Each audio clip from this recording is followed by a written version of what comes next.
What's up, guys? Go back to video, and with the Spider-Man No Way Home re-release extended cut, known as the more fussed up version, is now released in theaters. And if you guys may or do not know, so Sony announced that they were re-releasing Spider-Man No Way Home in theaters with known as Spider-Man No Way Home on the more fussed up version. And with this extended cut of Spider-Man No Way Home, that they included a bunch of deleted scenes that I didn't make it into the final cut of the film, and like some of the deleted scenes that actually made sense and why they put it in there, including a new post-credit scene that definitely gave a better explanation on Doctor Strange's memory wipe spell and how it affected Peter. That'll be related to Peter Parker as well. So in this video, I'm going to go over every single deleted scene that was included in the more fuzzed up version of Spider-Man No Way Home, and also give you my review on the more fuzzed up version if it was worth it to see in the theaters or not. But if you're new here and enjoy this, then be sure to subscribe because of the notification bell so I myself on videos like this in the future. So let's get into it.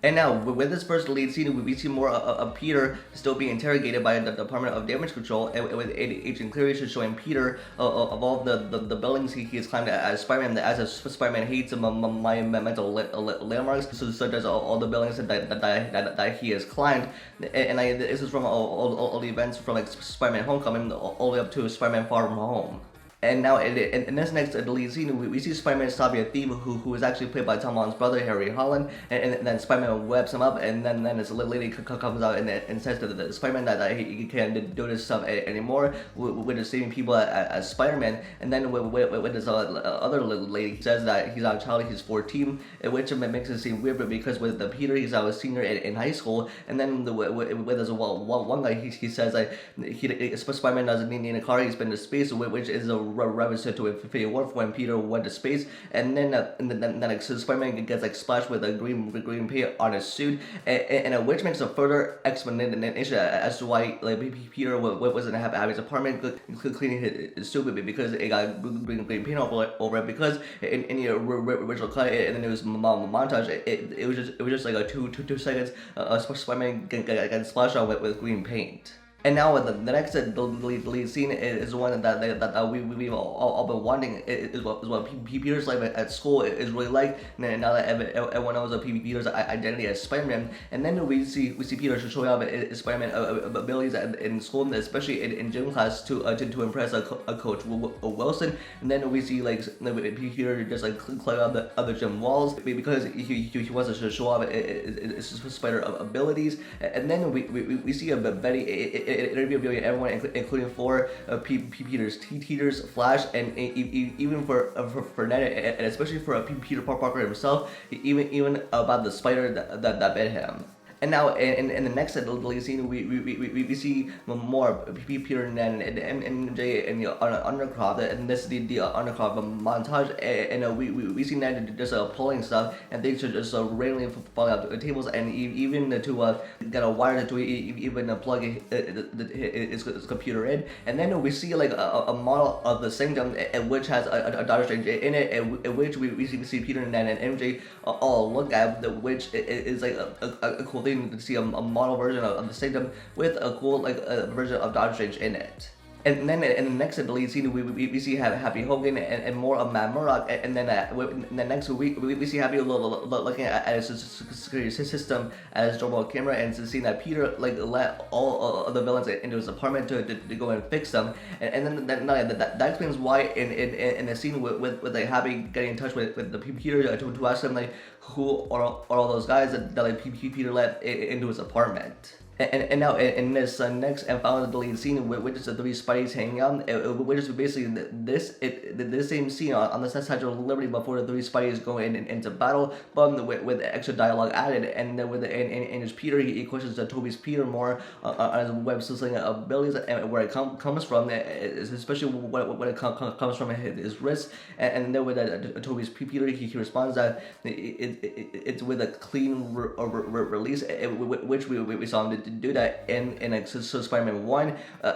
when he tests out his web system abilities that comes from his wrist, and in his Peter he says that like he wants to see the holes in his wrist, which it was real, but back in Spider-Man 1 when the Spider-Man was saving MJ, and then we saw the holes in Spider-Man's wrist. It was, and that was like a funny line that was added. And now with this new post-credit scene, we see Betty's news broadcast, also known as Betty's Corner, and then we heard Betty to talk about the students' lives and the memories that they cherish at Midtown High. This is obviously taking place throughout Tom Holland's Spider-Man movies, and then we see photos and videos of Peter's friends, but without Peter involved, and then we see this one photo of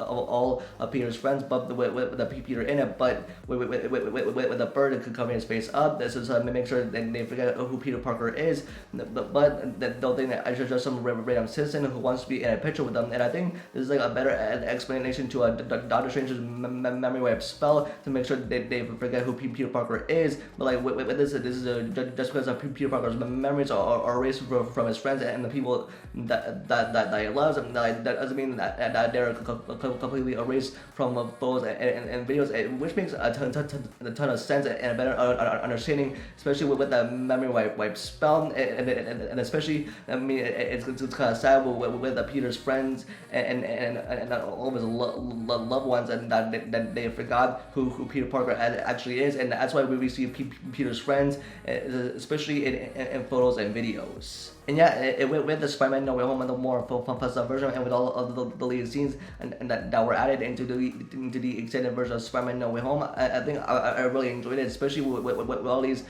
deleted scenes that were added, which made the film a whole lot better, and with some context into some scenes, and that they were like better to understand. And it's also sad that we didn't get the rematch between Tobey's Spider-Man and the Green Goblin, which was a huge missed opportunity. It's because with all the villains in Tobey's universe, which is for Sandman and Doc Ock, they eventually